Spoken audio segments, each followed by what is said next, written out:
नमस्ते।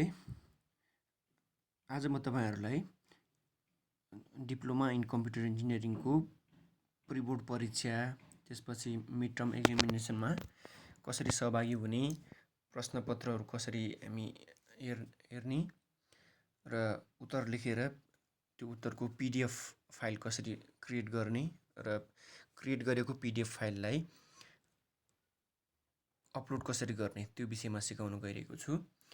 यो पटक हामीले माइक्रोसफ्ट टिममा असाइनमेन्ट मोडेलमा परीक्षा सञ्चालन गर्दैछौँ।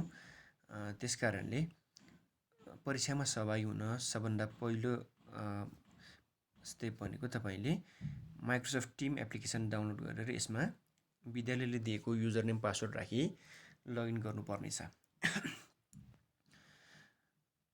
र परीक्षाको दिन परीक्षा तालिका अनुसार जुन विषयको परीक्षा हो त्यो विषयको च्यानलमा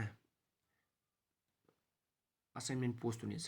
बिहान 7 बजेदेखि परीक्षा सुरु हुन्छ भने तपाईलाई 7 बजे असाइनमेन्ट पोस्ट हुनेछ। जस्तै उदाहरणको लागि अहिले हामीले एउटा टेस्ट क्लासमा परीक्षा चलाउन गइरहेका छौँ। टेस्ट क्लासमा तपाईले आफ्नो जुन विषयको परीक्षा हो त्यो विषय भित्र तपाई जानुभयो भने, जस्तै अहिले कम्प्युटर फन्डामेन्टल्स भन्ने सब्जेक्ट छ, यो सब्जेक्ट भित्र हामी गयौं भने यो सब्जेक्टको पोस्ट भन्ने ट्याबमा असाइनमेन्ट पोस्ट भएको पाउनुहुनेछ। यसरी यो असाइनमेन्ट पोस्ट भइसकेपछि तपाईले प्रश्नपत्र हेर्नको लागि भ्यू असाइनमेन्टमा क्लिक गरेर परीक्षा सम्बन्धी जानकारी पाउन सक्नुहुन्छ।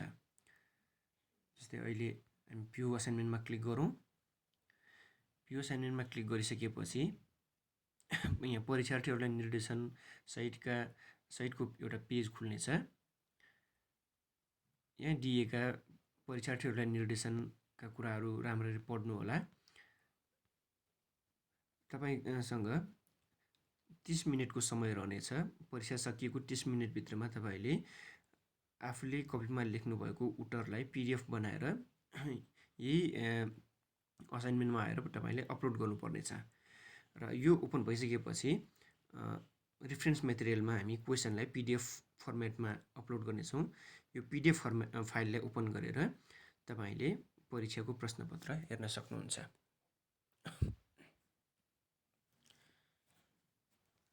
यहाँनिर जुन विषयको परीक्षा हो त्यो विषयको हामी प्रश्नपत्रलाई पीडीएफ फाइल बनाएर एट्याच गर्नेछौँ। तपाईले यो असाइनमेन्ट ओपन गरेर पीडीएफ फाइलमा रहेको क्वेशन हेर्न सक्नुहुन्छ। अहिले हामीले कक्षा 9 को एउटा स्याम्पल क्वेशन राखेका छौँ।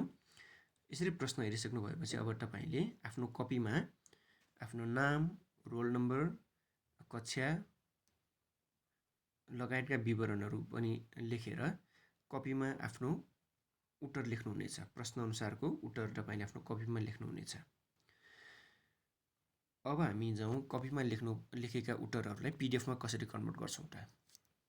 त्यसको निम्ति सबभन्दा पहिला क्याम स्क्यानर अथवा माइक्रोसफ्ट लेन्स जस्ता एप्लिकेसनहरू प्रयोग गरेर हामी फोटोबाट पीडीएफ क्रिएट गर्न सक्छौं। आज म तपाईहरुलाई क्याम स्क्यानरबाट कसरी पीडीएफ फाइल बनाउने त्यो सिकाउन गइरहेको छु। त्यसको निम्ति गुगल प्ले स्टोरमा गएर तपाईले क्याम स्क्यानर एप्लिकेसन पहिला डाउनलोड गर्नु होला र यो क्याम स्क्यानर एप्लिकेसन ओपन गर्नु होला। ओपन गरिसकेपछि सुरुमा ओपन गर्दाखेरि केही इन्स्ट्रक्सनहरू आउँछन्, त्यसलाई स्किप गर्न सक्नुहुन्छ। र ओपन गरिसक्नु भएपछि तपाईले बटम राइट कर्नरमा रहेको क्यामेरा आइकनमा क्लिक गर्नु होला। यसबाट मोबाइलको क्यामेरा ओपन हुनेछ। अब यहाँ तपाईले आफूले लेख्नु भएको उत्तर पुस्तिका अथवा कपीलाई तपाईले फोटो खिच्दै पीडीएफ बनाउन सक्नुहुन्छ। पीडीएफ बनाउनु अगाडि तपाईले दुईटा कुरा ध्यानमा राख्नु होला। पहिलो, तपाईको डिफल्ट सिलेक्सन मोड डक्समा हुनुपर्नेछ। यो to Excel, to text, ID card अथवा बुक यिनीहरू भइरहेको छ भने तपाईले सबभन्दा पहिला आफ्नो मोडलाई डक्स मोडमा सेलेक्ट गर्नुपर्नेछ। अर्को, क्यामेरा आइकनको दायाँतिर रहेको ब्याच मोड चाहिँ इनेबल भइरहनु पर्छ। यसरी यदि यो सिंगल मोड छ भने डिसेबल अथवा ब्याच मोड डिसेबल छ भने हरेक फोटोको छुट्टा-छुट्टै पीडीएफ बन्नेछ। त्यसकारणले यो ब्याच मोडलाई अन गर्नु होला। अब हामी आफूले लेखेको उत्तरलाई यो स्क्यानरबाट फोटो खिचेर स्क्यान गर्नेछौँ। फोटो खिच्दा सकेसम्म क्यामेरा नहल्लिने गरी खिच्नु होला। तपाईले जतिवटा फोटो खिच्दै जानुहुनेछ त्यति तपाईले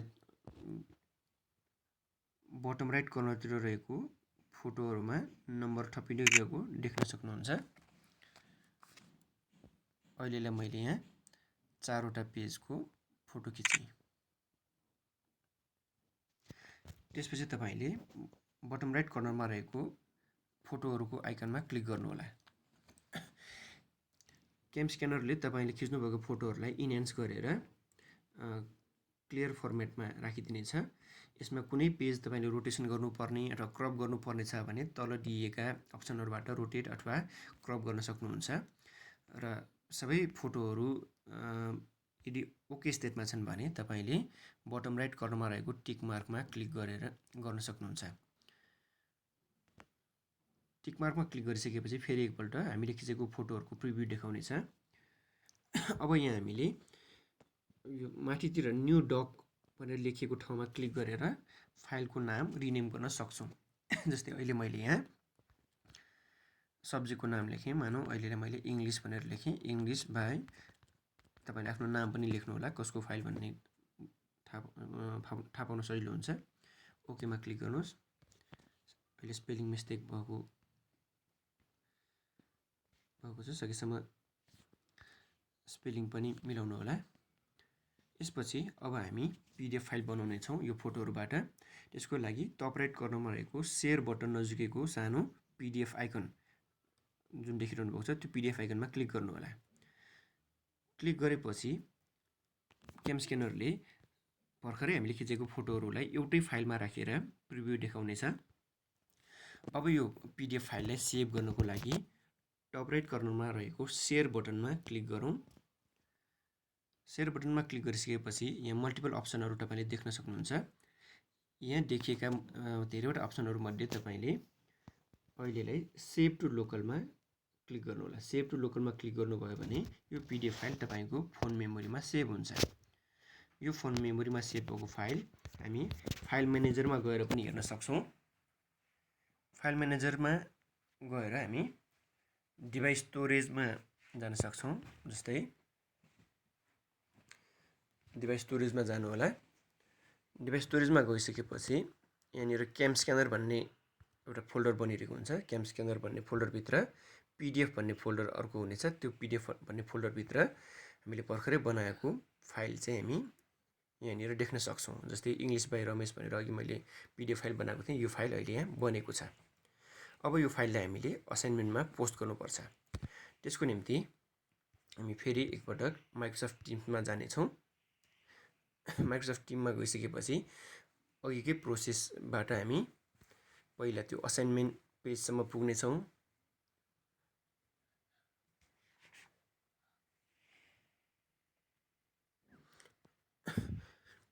यो टिम्समा आफ्नो कक्षाको सब्जेक्टमा जाने छौं। त्यो सब्जेक्टको पोस्टमा पब्लिश भएको असाइनमेन्टमा भ्यू असाइनमेन्ट गर्ने छौं।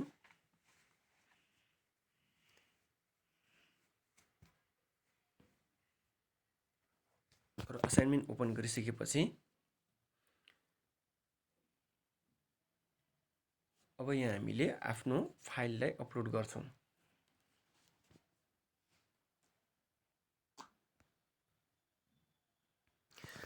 यसरी यो असाइनमेन्ट ओपन भइसकेपछि अब यहाँ तलतिर तपाईले रेफरेन्स मटेरियलमा क्वेशन देख्न सक्नुहुन्छ। त्यसको मुनितिर माई वर्क भन्ने अर्को सेक्सन देख्नुहुन्छ। यसमध्ये एड वर्क भन्ने टेक्स्टमा क्लिक गर्नु होला र यहाँ यो अप्सनहरु मध्येबाट अपलोड फ्रम दिस डिभाइस सबभन्दा तलको अप्सनलाई सिलेक्ट गर्नु होला। यहाँबाट हामीले अब अघि हामीले सेभ गरेको पीडीएफ फाइल खोज्ने छौं। त्यसको निम्ति तपाई यो फोल्डरमा हुनुहुन्छ भने यहीबाट पनि सिलेक्ट गर्न सक्नुहुन्छ, अथवा नभए हामी यो टप लेफ्ट कर्नरमा रहेको आइकनमा क्लिक गरेर यहाँबाट हामी डिभाइस मेमोरीमा जान सक्छौं। यदि तपाईले यो प्रोसेसमा यो स्टेपमा आएर आफ्नो डिभाइस मेमोरी देख्न सक्नु भएको छैन अथवा फोन मेमोरी देखाइरहेको छैन भने सबभन्दा पहिला तपाईले टप राइट कर्नरमा रहेको 3 वटा डटमा क्लिक गरेर यहाँबाट सो इन्टरनल स्टोरेज गर्नुपर्नेछ। त्यसपछि बल्ल यता इन्टरनल मेमोरी अथवा डिभाइस मेमोरी देखाउनेछ। र अहिले हामी यो टप लेफ्ट कर्नरमा रहेको आइकनमा क्लिक गरेर डिभाइस मेमोरीमा जान्छौँ। यहाँबाट हामी क्याम स्क्यानर भन्ने फोल्डरभित्र जानेछौँ। क्याम स्क्यानर भन्ने फोल्डरभित्र पिडिएफ भन्ने फोल्डर छ, त्यो भित्र जानेछौँ र यहाँबाट हामीले अघि बनाएको पिडिएफ फाइल हामी यहाँबाट सेलेक्ट गर्नेछौँ। अब यो पिडिएफ फाइल अपलोड हुनेछ। अपलोड भइरहेको तपाईँले देख्न सक्नुहुन्छ।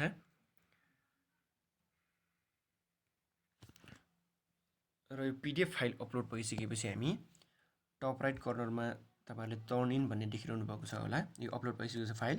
अब यो टर्न इन भन्ने जुन अप्सन देखिरहनु भएको छ सबभन्दा टप राइट कर्नरमा, यो टर्न इनमा क्लिक गरेर हामीले आफ्नो एन्सर सबमिट गर्न सक्छौँ। र एकपटक टर्न इन गरिसकेपछि अन्डु टर्न इन भनेर आउँछ। कति मोबाइलहरूमा टर्न इनको साथमा ह्यान्ड इन भन्ने पनि अप्सन आउन सक्छ। ह्यान्ड इन गर्नु अथवा टर्न इन गर्नु भनेको एउटै हो।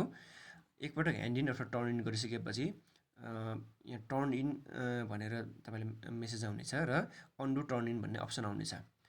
यति भइसकेपछि तपाईँले आफ्नो परीक्षाको उत्तर पुस्तिका सबमिट गरेको मानिनेछ।